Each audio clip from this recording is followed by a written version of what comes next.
And Steve Liesman, what number are you going to start? Breathe out. What number are you going to start with, Steve? I don't have the number just yet, but we're looking for 161,000. It should be coming across any second now. Let me check the BL. There it is. 142,000 versus July, which revised down to from 289,000 from 114,000. June, big revision to 118 from 179. I cannot do the math. Somebody do 11 and 14 for me. That's 25,000 for the July revision, and it looks like 61,000. So what's 25 and 61 is 87 or 86, is that right? So big revision down for the prior 2 months.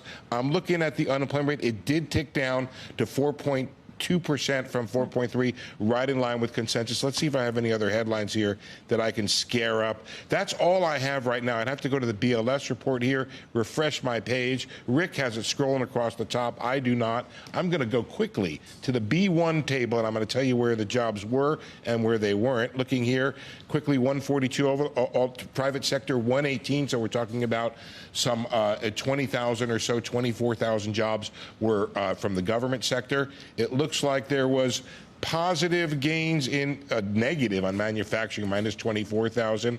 Scrolling down, I'm going to try to find the two areas that have been really private service providing 108,000, retail trade minus 11. A lot of negatives I'm coming across here. The yields are going down a little, Steve. Transport, yeah, this is a relatively weak number. It is an improvement, but you put those together with the revisions, which shaved off.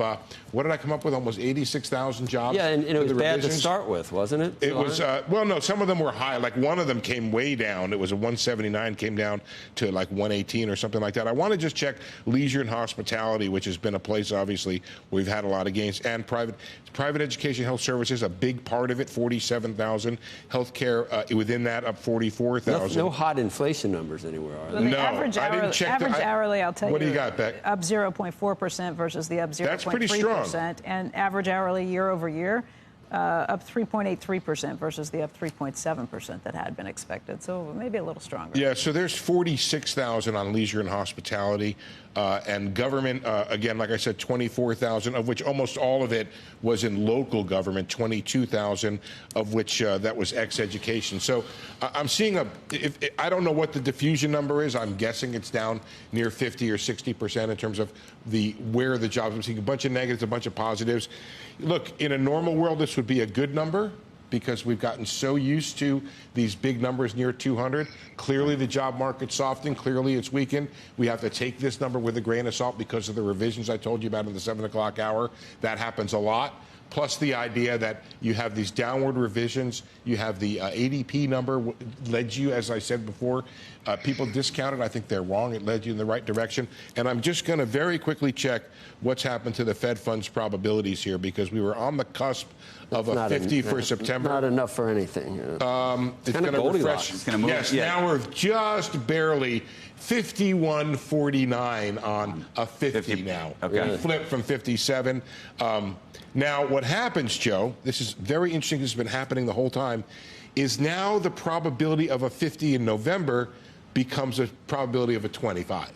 Just because it's going to add up to 100. The market is darn set on 100 between now and the end of December, and it just shifts around how it gets there, but it's really at 100, maybe a little bit more now. Now you've got a 68% probability of a 50 in December. So look, 100, 100 and a quarter, I guess, is now where we're talking about. So a little bit more easing. And I can do one other thing here, which is check what we're looking for a year from now and looking for 6 months from now. So if I look at the September 2025 Fed contract, I get a error rate. No, yeah, there it is. Okay, so 3%, right in 3% 1 year from now. So the market now is priced at 240 to come off the Fed funds rate as a result of this number. Right. Numbers seen as weak. It's going to raise questions about where the economy is. But once again, for a normal economy, 142,000. I have not had a chance to look at the household survey to see what happened to the unemployed. I'll do that while you're talking to our brilliant guests.